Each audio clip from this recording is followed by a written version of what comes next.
The party cautiously enters the Mind Flayer colony, fighting through waves of slaves and mind witnesses with ease.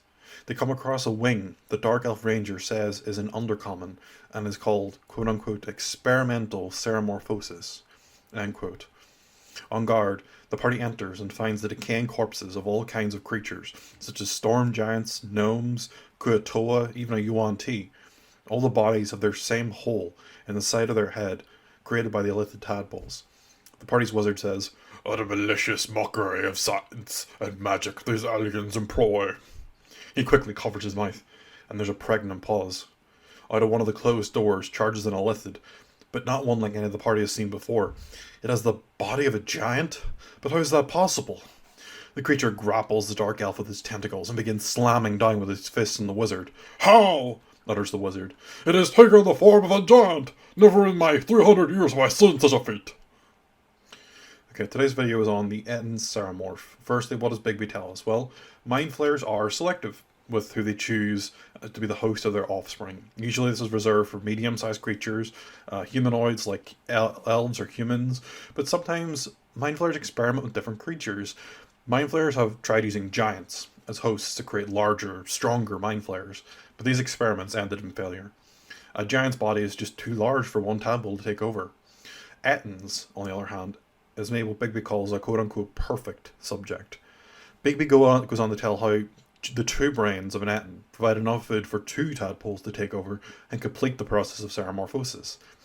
The procedure creates a titular Ettin ceremorph. As part of the transformation, one head is absorbed into the body of the creature, which allows it to focus on controlling the bodily functions, while it grants the head on top the freedom to hone in on general cognition and psionics. These Ettin ceremorphs serve as Mind Flayer colonies by acting as muscle and protecting the elder brain. What about mechanics? Well, the creature is hard to find comparisons for because most ceremorphs are frail. Most Mind Flayers are frail. They're glass cannon style creatures. So I'll just compare it with the stock Mind Flayer as presented in the monster manual. The creature is a large aberration, which has higher HP than a typical Mind Flayer.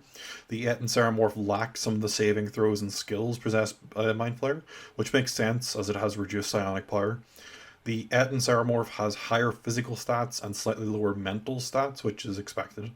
The Ettin lacks the spell casting of a Mind Flayer. However, it does gain a multi-attack, using its tentacles, which damage and grapple, which combos with its slam attack.